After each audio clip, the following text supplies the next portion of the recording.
I broke into the pro wrestling business in 2004 in a dumpy little building in a dumpy little town in Marion, Indiana.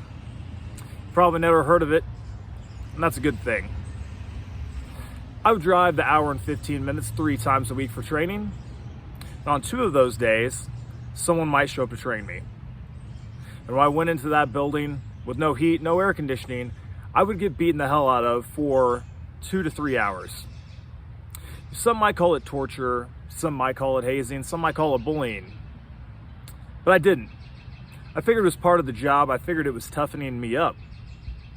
And I experienced that for a few years. Later I went to another school and I got more of it. Later I went to a third school and I got more of it. Many years later I went to Japan and I got it on a much worse level. And I saw kids go through it on a much worse level. And sitting here today in 2022, as a fully formed grown man, I can say it was the best thing that could have happened to me. In fact, I wish they'd been a little harder.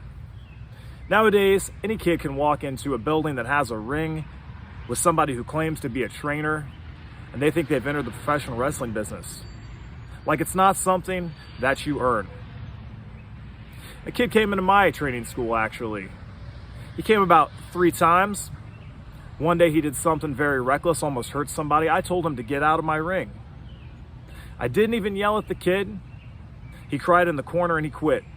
Went around telling everyone that I'm a bully. And that kid went to a different school later, and now he's a big, bad professional wrestler.